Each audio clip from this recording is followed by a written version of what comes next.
Well, 4 U.S. senators met with the new British Prime Minister to ask how a man who killed 270 people could even be released from custody.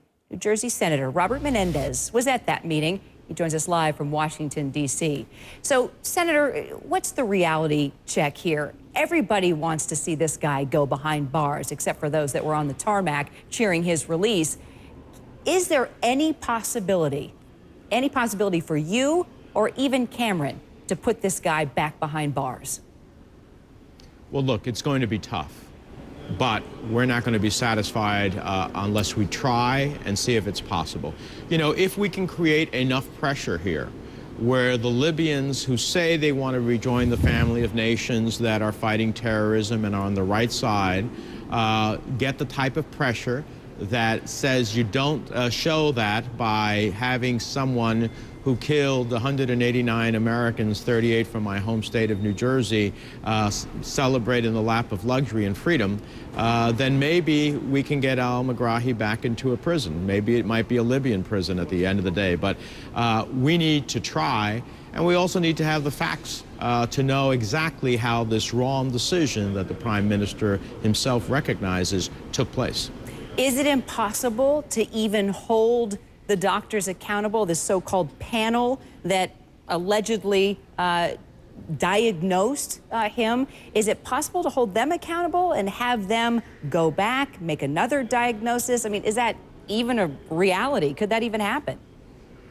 Well, first of all, al-Megrahi is in Libyan custody, so the custody to the extent that he's in Libya. He's actually, you know, from all accounts, living in the lap of luxury, which is not what we want a terrorist convicted bomber to be, because it sends a wrong message to the world and to would-be terrorists. So physically, he's not in our possession in any way, or the British possession.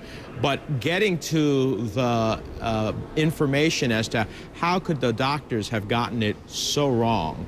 How is it that, in fact, you know, al-Megrahi was released? What was the interplay between the British and Scottish government? What was the interplay between BP as a company seeking a contract for drilling off the coast of Libya for oil, and what was their intercessions with the former British government? All of that is incredibly important to know and to come out so that we create, number one, what is the truth? 2, see where that truth leads us, and 3, make sure that this could never happen again. And Senator, that is exactly what I wanted to ask you about next. BP and this relationship to the release of al-Megrahi. What do you know? What evidence exists that there was some type of relationship, that BP had influence possibly on that release? What do you know? Well, what we know is that BP hired and used a former MI-16 British intelligence officer to speak to the former Justice Minister of Great Britain, Jack Straw, for the purposes of saying that, look, the deal between BP and Libya is in danger if you don't get this prisoner transfer agreement approved.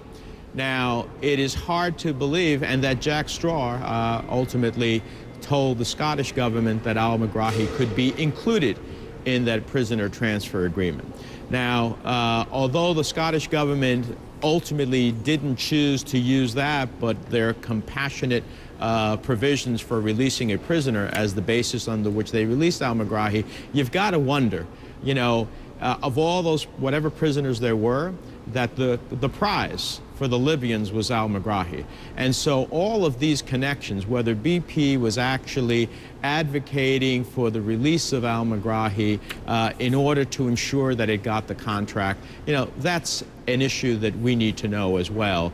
You know, and this is all why we asked Prime Minister Cameron to conduct an independent inquiry so that we could get to the truth in his country.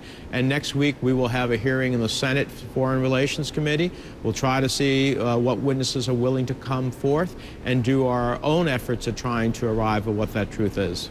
Well, we sure hope you are able to do something because I think all of us, including you, of course, because you represent many of the victims' families, we would very much like to see that terrorist behind bars once again, and by all means, not living a free life. Senator Menendez, thanks for your time.